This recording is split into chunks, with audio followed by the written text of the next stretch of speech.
ಈಗ ರಾಯಚೂರಿನಲ್ಲಿ ಮೊಟ್ಟೆ ಡೀಲ್ ಬಗ್ಗೆ ಸುದ್ದಿಯನ್ನ ಗಮನಿಸ್ತಾ ಇದ್ದೀರಿ. ರಾಯಚೂರಿನಲ್ಲಿ ಮೊಟ್ಟೆ ಡೀಲ್ ಅಂಗನವಾಡಿ ಕಾರ್ಯಕರ್ತೆಯರ ಬಳಿ ಹಣ ವಸೂಲಿ. ರಾಯಚೂರಿನಲ್ಲಿ ಮೊಟ್ಟೆ ಡೀಲು ಅಂಗನವಾಡಿ ಕಾರ್ಯಕರ್ತೆಯರ ಬಳಿ ಹಣವನ್ನ ವಸೂಲಿ ಮಾಡಲಾಗ್ತಾ ಇದೆ. ಯಾರಿಂದ ಗೊತ್ತಾ?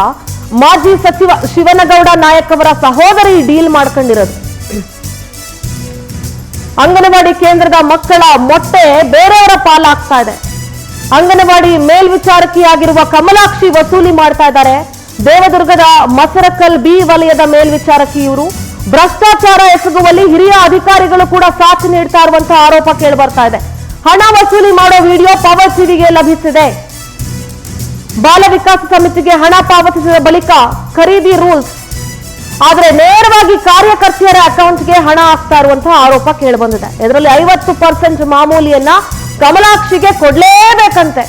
ಇಲ್ಲ ಅಂದ್ರೆ ಕಾರ್ಯಕರ್ತೆಯರ ಜೊತೆ ಗಲಾಟೆ ಮಾಡೋದಕ್ಕೆ ನಿಂತ್ಕೊಂಡ್ ಬಿಡ್ತಾರೆ ಈ ಕಮಲಾಕ್ಷಿ ಮೇಡಮ್.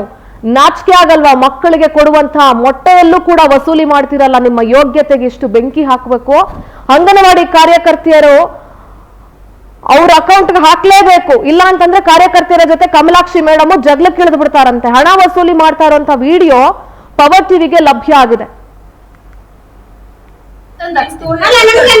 ನಾವು ಸುಮ್ಮನೆ ಬರಂತ ರಿಜಿಸ್ಟರ್ ನಾವು ಓದಿರೋದ್ರಿಂದ ಚಂಬಿ ರಿಜಿಸ್ಟರ್ ಬರಲ್ಲ.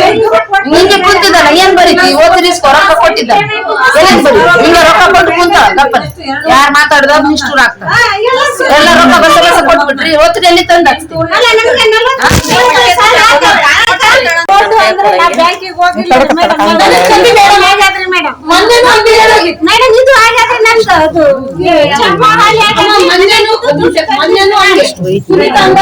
ಅಲ್ಲ ಮೇಡಮ್ ಓದಿದ್ರೆ ಎಲ್ಲಿ ತಂದ್ರಿ? ನಾವು ತಂದ ಹಾಕಿದ್ರೆ ಬ್ಯಾಡ ಅಂತೀವಿ.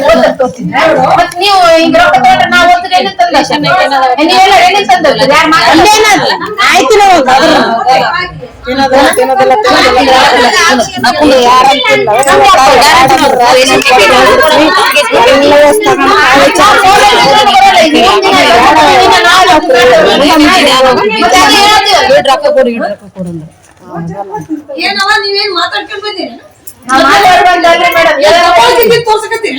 ಈಗ ಅದಕ್ಕೆ ಒಂದು ಪ್ರಥಮವಾಗಿ ಒಂದು ನೋಟಿಸ್ ಕೊಡ್ತಾ ಇದ್ದೀವಿ.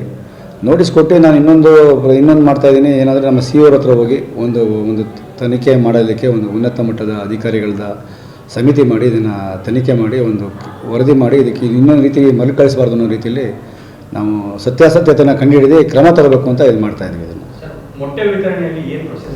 ಎಸ್, ನಮ್ಮ ಜೊತೆಗೆ ಈ ವಿಚಾರವಾಗಿ ಮಾತನಾಡೋದಕ್ಕೆ ಸ್ವತಃ ದೇವದುರ್ಗದ ಶಾಸಕರು ಮಾನ್ಯ ಕರೆಮ್ಮ ಅವರು ಜಾಯ್ನ್ ಆಗಿದ್ದಾರೆ. ಮೇಡಮ್ ನಮಸ್ತೆ. ಮೇಡಮ್ ನಮಸ್ತೆ. ನಮಸ್ಕಾರ ಮೇಡಮ್.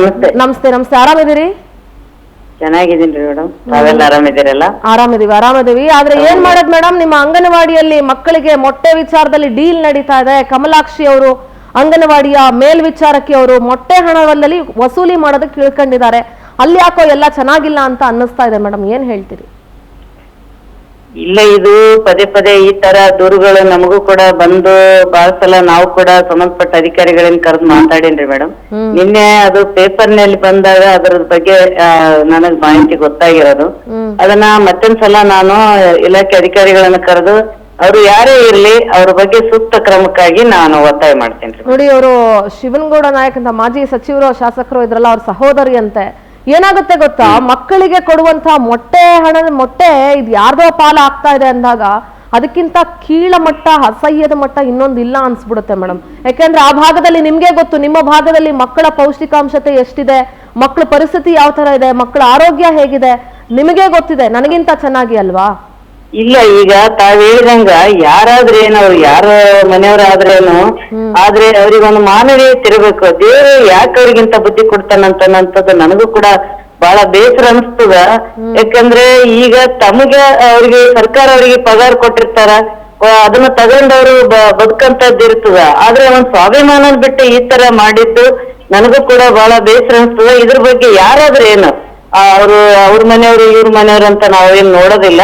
ಆದ್ರೆ ಇಲ್ಲಿ ಸುಧಾರಣೆ ಮಾಡಕ್ಕ ನಾನು ಕೂಡ ಸಾಕಷ್ಟು ಪ್ರಯತ್ನ ಮಾಡ್ತಾ ಇದ್ದೀನಿ. ಯಾಕಂದ್ರೆ ನಾನು ಬಹಳಷ್ಟು ಎಲೆಕ್ಷನ್ ದಲ್ಲಿ ಅಪೌಷ್ಟಿಕ ಮಕ್ಕಳ ಬಗ್ಗೆ ಇದೆಲ್ಲ ನಾನು ಮಾತಾಡಿದ್ದಾಗ ಆದ್ರೆ ನಮ್ಮ ಇಲಾಖೆಗೆ ಏನ್ ನಡೆದದನ್ನಂತದ್ದು ನಾನು ಆ ಪೇಪರ್ನಲ್ಲಿ ಬಂದಾಗ ಗೊತ್ತಾಗಿರೋದು. ಇದನ್ನ ನಾನು ಸೂಕ್ತ ಕ್ರಮಕ್ಕಾಗಿ ಒತ್ತಾಯ ಮಾಡ್ತೀನಿ ಮೇಡಮ್. ಯಾಕಂದ್ರೆ ಈಗ ನೀವೇ ಹೇಳ್ತಾ ಇದ್ರಿ ಹಲವು ಬಾರಿ ದೂರು ಬಂದಿದೆ ಅಂತ ಹೇಳಿ. ಅಷ್ಟು ಸಲ ದೂರು ಬಂದ ಮೇಲೆ ಅವ್ರನ್ನ ಇನ್ನೂ ಆ ಜಾಗದಲ್ಲಿ ಕೆಲ್ಸಕ್ಕೆ ಇಟ್ಕೊಂಡಿರೋದು ಸೂಕ್ತ ಅಲ್ಲ ಅಂತ ಅನ್ಸುತ್ತೆ. ಯಾಕಂದ್ರೆ ಒಂದು ಮಕ್ಕಳ ಮೊಟ್ಟೆಗೆನೆ ಇವರು ಕನ್ನ ಹಾಕ್ತಾ ಒಂದು ಸಲ ನಾವು ಹೇಳ್ತಿರ್ತೀವಿ, ತಿಳ್ಕೋಬಹುದು, ತಿದ್ಕೋಬಹುದು. ಒಬ್ಬ ಮಹಿಳೆಯರಾಗಿ ಈ ತರ ಮಾಡ್ಲಿಕ್ಕಿಲ್ಲ. ಯಾಕಂದ್ರೆ ಬೇರೆ ಯಾರು ಮಾಡ್ತಾರೆ ಅಂದ್ರೆ ನಾವು ಅದನ್ನ ಸಹಿಸ್ಕೋಬಹುದು. ಒಬ್ಬ ಮಹಿಳೆಯಾಗಿ ಆ ಮಕ್ಕಳಿಗೆ, ತನ್ನ ಮಕ್ಕಳಿಗೆ ಕೊಡಂತ ಆಹಾರ ಅಂತೇಳಿ ತಮ್ಮ ಸ್ವಂತ ಮಕ್ಕಳಂತಾನೆ ಅವ್ರು ಅರ್ಥ ಮಾಡ್ಕೊಂಡೆ ಮಾಡ್ರಿ ಅಂತೇಳಿ ನಾವು ಕೂಡ ಬುದ್ಧಿವಾದ ಹೇಳಿವಿ. ಅದನ್ನ ಅವರು ಪದೇ ಪದೇ ಯಾವ ಒಂದು ಹಿಂದಿನ ಒಂದು ಅವ್ರಿಗೆ ಏನು ಶಕ್ತಿ ಅದು ಏನು ಒಂದು ಧೈರ್ಯದಿಂದ ಮಾಡ್ಯಾರಂತ ಗೊತ್ತಿಲ್ಲ. ಇದು ಬಹಳ ಇದನ್ನು ತನಿಖೆ ಆದ್ಮೇಲೆ ನನಗೂ ಗೊತ್ತಾಗೋದು. ಈಗ ತಾವ್ ಹೇಳಿದಾಗ ನನಗೂ ಕೂಡ ನಿಮ್ ಜೊತೆ ಮಾತಾಡಕ ಒಂದು ಸಮಯ ಸಿಕ್ಕಂಗಾಗ್ಯದ. ಆದ್ರೆ ನಾನ್ ಮುಂದೆ ಇದು ಹಿಂಗಾಗ್ಲಾರ್ದಂಗ ನಾನು ನೋಡಿ ಮೇಡಮ್, ಅಲ್ಲಿ ಅಧಿಕಾರಿಗಳು ಕೂಡ ಅವ್ರಿಗೊಂದಷ್ಟು ಜನ ಯಾರೋ ಸಾಥ್ ಕೊಡ್ತಾ ಇದ್ದಾರೆ ಅಂತ ಕೂಡ ನಮ್ಗೆ ಇನ್ಫಾರ್ಮೇಶನ್ ಇದೆ. ಪವರ್ ಟಿವಿ ನಿಮಗೆ ಗೊತ್ತಿದೆ, ಈ ವಿಚಾರ ಇಲ್ಲಿಗೆ ಬಿಡಲ್ಲ, ನಾವು ಇದ್ರ ಫಾಲೋ ಅಪ್ ಅಲ್ಲಿ ಇರ್ತೀವಿ. ಮೇಡಮ್ ನನಗೂ ಇದಕ್ಕಿಂತ ಮುಂಚೆ ಇಲ್ಲ ಕೇಳ್ರಿ, ನನಗ ಪವರ್ ಟಿವಿ ಇರ್ಬೋದು, ಮಾಧ್ಯಮಗಳ ಬಗ್ಗೆ ನಿಜವಾಗ್ಲೂ ಒಂದು ಅಭಿಮಾನ. ಯಾಕಂತಂದ್ರೆ ನಾವು ನಮ್ಮ ಕೆಲಸಗಳನ್ನ ಎತ್ತಿ ತೋರಿಸೋದಾಗ್ಲಿ, ನಮ್ಮ ಲೋಪದೋಷಗಳನ್ನ ಒಂದು ಪ್ರಚಾರ ಮಾಡಿ ಇನ್ನೊಂದ್ಸಲ ಆಗ್ಲಾರ್ದಂತಿದ್ದೇವೆ. ಇವೆಲ್ಲ ನಾನು ಮೀಡಿಯಾದೊಂದು. ಆದ್ರೆ ಇದಕ್ಕಿಂತ ಮುಂಚೆ ಒಂದ್ಸಲ ಪವರ್ ಟಿವಿಲಿ ಯಾವ್ದೋ ಒಂದು ವಿಷಯ ನನಗೂ ಕೂಡ ಪ್ರಸ್ತಾಪ ಆಗಿತ್ತು ಅಂತ ಹೇಳಿದ್ರು. ಹಿಂಗ ಇವರು ಯಾವ್ದೋ ಒಂದು ವಿಚಾರದಲ್ಲಿ, ಅಧಿಕಾರಿಗಳ ವಿಚಾರದಲ್ಲಿ ಏನ. ಆದ್ರೆ ನಾನೇನ್ ಹೇಳ್ತೀನಿ ಅಂದ್ರೆ, ನಿಜವಾಗ್ಲೂ ನಾನು ನಿಮ್ ಜೊತೆ ಇವತ್ತು ವಿಷಯ ಹಂಚಿಕೊಳ್ಳೋದಕ್ಕೆ ಇಷ್ಟಪಡ್ತೀನಿ. ಇಲ್ಲಿ ದೇವದುರ್ಗದಲ್ಲಿ ಏನಾಗ್ಯದಂದ್ರೆ, ಇವತ್ತು ಸರ್ಕಾರ ಯಾರನ್ಯಾರನ್ನ ತಂದು ನಮ್ಮಲ್ಲಿ ಎಲ್ಲೋ ವೇಸ್ಟ್ ಒಂದು ಅಧಿಕಾರಿಗಳನ್ನ ತಂದು ಹಾಕಿ ನಮ್ಗೆಲ್ಲ ಕಷ್ಟ ಕೊಡುವಂತದ್ದು, ನಮ್ ಜನರಿಗೆ ಕಷ್ಟ ಕೊಡುವಂತದ್ದು ನಮ್ಗ ಬಹಳ ಬೇಸರ ಸಂಗತಿ. ಇದರಿಂದ ಬಹಳ ಯಾರಾದ್ರೇನು ನನ್ನ ಹೋರಾಟ ಯಾವ್ದೇ ಕಾರಣಕ್ಕೂ ನಾನು ಅಧಿಕಾರಿಗಳಿಗೆ ತಿಳಿಸಿ ಹೇಳಿ ಮತ್ತೆ ಹಂಗೆ ಮಾಡಿದ್ರೆ ನಾನು ಸುಮ್ಮನೆ. ಒಂದು ಮಾತು ಏನಂದ್ರೆ, ಎಂಥ ಅಧಿಕಾರಿಗಳನ್ನು ಕೂಡ ಹಿಡಿತದಲ್ಲಿ ಇಟ್ಕೊಂಡು ಅಥವಾ ಅವ್ರ ಹತ್ರ ಕೆಲಸ ತೆಗೆಸ್ಕೊಳ್ಳುವಂಥದ್ದು ಶಾಸಕರ ಒಂದು ಚಾಕಚಕ್ಯತೆಗೆ ಬಿಟ್ಟಿರುತ್ತೆ ಅಂತ ಹೇಳಲಿಕ್ಕೆ ಇಷ್ಟಪಡ್ತೀನಿ. ನೋಡೋಣ, ಈ ವಿಚಾರವಾಗಿ ನೀವು ಗಮನ ಹರಿಸಿ ಅವ್ರ ವಿರುದ್ಧ ಆಕ್ಷನ್ ತಗೊಳ್ತೀರಿ ಅಂತ ನಾನು ಭಾವಿಸ್ತೀನಿ. ಪವರ್ ಟಿವಿ ಇದರ ಫಾಲೋ ಅಪ್ ಅಲ್ಲಿ ಇರುತ್ತೆ madam. Thank you so much power TV ಜೊತೆ ಮಾತನಾಡೋದಕ್ಕಾಗಿ.